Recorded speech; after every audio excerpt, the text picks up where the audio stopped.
who brings greetings on behalf of the entire faculty.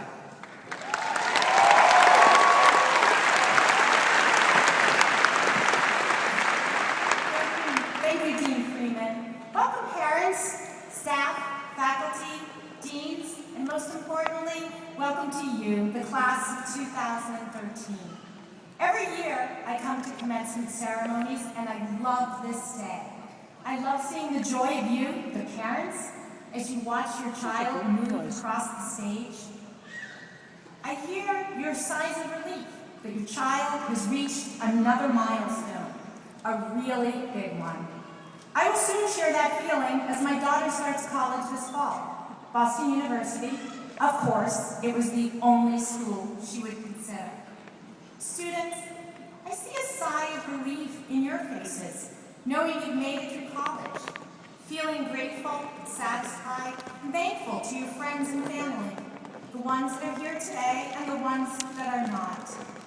And every year I listen to the commencement speech from a faculty member, and I breathe my own secret sigh of relief that I am not the one asked to be the faculty speaker. When Dean P. told me I had been chosen, I was knocked over by how much of an honor this is.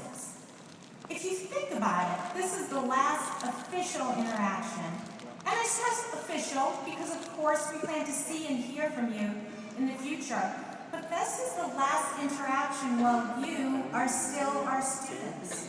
I wasn't sure I could come up with that one last piece of advice as you leave BU. But wait, I thought, I'm a Jewish mother. I live to give advice. Seriously though, one of my favorite times of the day is when students come to my office and ask for advice. So I realized giving this commencement speech was like having all 620 of you in my office at one time.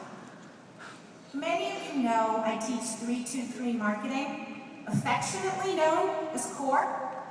When I hold office hours, I spend a lot of time answering questions about CORE.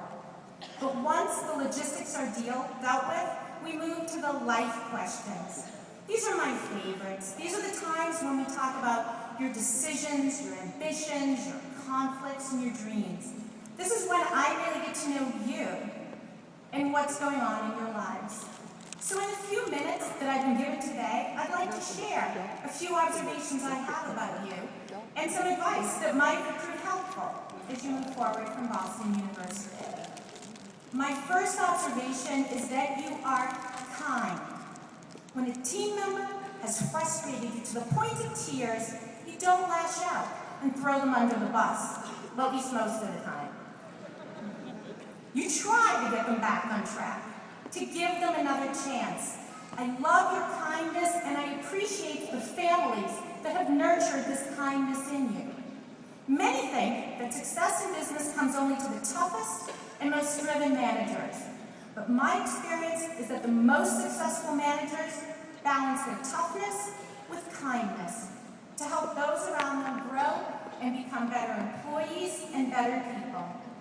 My advice to you is to nurture your kindness and to act upon it generously.